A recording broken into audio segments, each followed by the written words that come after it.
Ladies and gentlemen, welcome. I am history. I came to you with what I carry in the folds of my pages, and I have many, many pages in a rich and fruitful history. The field will expand to many episodes to tell you about. I think you know who is meant in my episodes. Its pharaonic history is rich and fruitful with events, achievements, sciences, arts, and many fields. Today we are all wondering how the giant pyramids were built. And now our tour of this great event. The method of building the Egyptian pyramid is a controversial topic, and for many hypotheses these techniques seem to have evolved over time, as the later pyramids were not built in the same way as the first pyramids.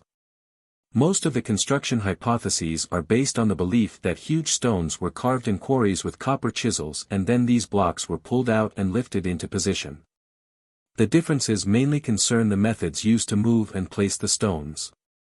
Historical hypotheses. The third family until the fifth family. During the early period the pyramids were built entirely of stone. Locally manufactured limestone was the material of choice for the main body of these pyramids, while a higher quality of limestone was used for the outer casing manufactured in Tora, near modern Cairo. Granite was mined near Aswan. It was used to build some architectural elements, including a sliding door, a kind of gate, roofs and walls of the burial chamber. Sometimes granite was used for the outer casing as well, such as the Pyramid of Menkaure. In the early pyramids layers of stone, called courses, forming the pyramidal body were placed tilted inward. However, this configuration was found to be less stable than stacking stones horizontally on top of each other. The inclined pyramid of Sneferu seems to indicate the acceptance of a new transitional technique when moving between these two technologies of construction. The lower section was built of sloping courses while the stones in the upper section were laid horizontally. The Middle Kingdom and beyond. During the Middle Kingdom the pyramid construction techniques changed again.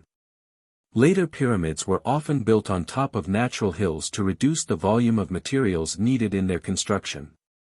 The materials and construction methods used in the early pyramids ensured that they remained in a much better condition overall than the pyramids of the later pharaohs. Hypotheses of the construction method. Construction of pyramids from stone blocks. One of the main problems faced by the early pyramid builders was the need to transport huge amounts of stone. The tomb of Jehuti-Hateb of the 12th dynasty contains an illustration of 172 men pulling a statue of him on a sled. The statue is estimated to weigh 60 tons, and Dennis Stokes estimated that it would have taken 45 workers to start moving the 16,300 kilograms, 35,900 pounds, 16.3 t, or 8 workers to move the 2,750 kilograms, 6,060 pounds, 2.75 t. Dr. R. H. G. Perry proposed a method of rolling stones using a crib-like machine that was excavated in various temples of the New Kingdom.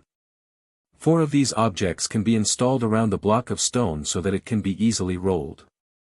Experiments conducted by the Obayashi Company with concrete blocks measuring 0.8 meters, 2 feet 7 inches, square and 1.6 meters, 5 feet 3 inches, high, weighing 2.5 metric tons, 2,500 kilograms, 5,500 pounds, showed how 18 men could pull the block over an inclined slope at a rate of 18 meters per minute, 1 feet per second.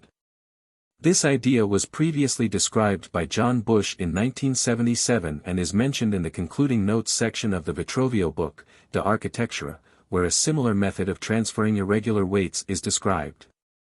It is still unknown whether the Egyptians used this method, but experiments suggest that it could have worked with stones of this size.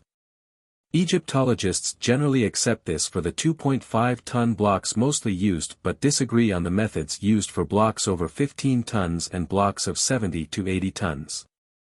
There is good information regarding the location of quarries, some tools used for cutting stone in quarries, transporting stone to the place of construction of the pyramid, leveling the foundation and leveling the subsequent levels of the developing superstructure. Workers probably used copper chisels, drills and saws to cut softer stones, such as most limestone. Hard stones such as granite, granodiorite, syenite and basalt could not be cut using copper tools alone. instead they were cut by time-consuming methods such as shelling with dolerite, drilling and saws with the help of an abrasive such as quartz sand. The blocks were transported by a sled that was probably lubricated with water. The leveling of the foundation may have been achieved using water-filled trenches as proposed by Mark Leaner and Edwards, or through the use of a rough square level and the hiring of experienced surveyors. Different types of slopes. Most Egyptologists admit that slopes are one of the most popular methods of lifting blocks. However, they admit that it is an incomplete method that must be completed using another device. Archaeological evidence of the use of slopes has been found in the Great Pyramid of Giza and other pyramids. The most acceptable way to help the slopes is lifting.